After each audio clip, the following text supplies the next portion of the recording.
জনগণ ভোটের অধিকার ফিরে পেলেই সফল হবে জুলাই আগস্টের গণ অভ্যুত্থান, এমন মন্তব্য করেছেন বিএনপির ভারপ্রাপ্ত চেয়ারম্যান তারেক রহমান।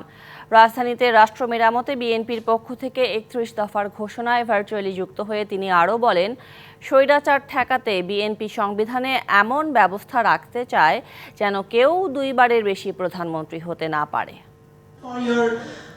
বৃহস্পতিবার সন্ধ্যায় রাজধানীর একটি হোটেলে রাষ্ট্র মেরামতে ৩১ দফার ঘোষণা করে বাংলাদেশ জাতীয়তাবাদী দল বিএনপি। এতে অংশ নেন বিএনপি স্থায়ী কমিটির সদস্য সহ দলের শীর্ষ নেতারা। উপস্থিত ছিলেন জুলাই আগস্টে যুগপৎ আন্দোলনে অংশ নেওয়া বিভিন্ন দলের শীর্ষ নেতারাও।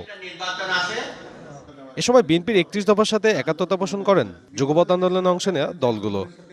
এবং এই ফ্যাসিজম গোটা রাষ্ট্র ব্যবস্থাকে তছনছ করে দিয়েছে। কাজেই এই তছনছকৃত রাষ্ট্র ব্যবস্থাকে যদি মেরামত করতে হয়, জাতীয় ঐক্য লাগবে। নতুন বাংলাদেশ যদি চান তাহলে দেশে গণতন্ত্র লাগবে, সেজন্য ভোট লাগবে, এমন একটা ভোট যেটা সবাই গ্রহণ করতে পারে। রাষ্ট্র মেরামতে অন্তর্বর্তী সরকারের সংস্কার প্রস্তাব বিএনপির ৩১ দফার সাথে মিলে যাবে বা মিলতে হবে, এমন মন্তব্য করেন বিএনপি মহাসচিব। স্বাধীনতা ৫৩ বছর পরেও কিন্তু আমরা পিসফুল ট্রান্সফার অফ পাওয়ার এর একটা সিস্টেম আমরা ইনভলভ করতে পারিনি। আমরা যুগপৎ আন্দোলন করছিলাম, সেই যুগপৎ আন্দোলন সব দলগুলো একমত হয়েই আমরা ৩১ দফা প্রণয়ন করেছিলাম। মাঠের অলরাউন্ডার আমি, আর ঘরের allrounder Tylox. Tylox toilet cleaner, clean মানেই টাইলক্স। পরে বিএনপির ভারপ্রাপ্ত চেয়ারম্যান তারেক রহমান বলেন, সবার ভোটাধিকার নিশ্চিত করে গণতান্ত্রিক বাংলাদেশ গড়াই অগ্রাধিকার বিএনপির।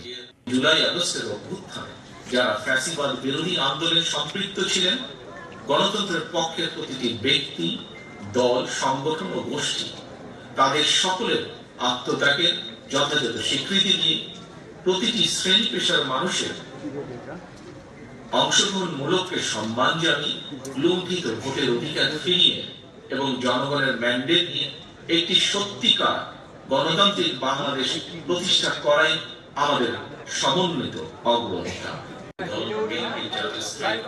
বাংলাদেশের আর্থসামাজিক উন্নয়ন ও দেশের মানুষের অধিকারের কথাই বিএনপির এই ৩১ দফা বলেও জানান তারেক রহমান।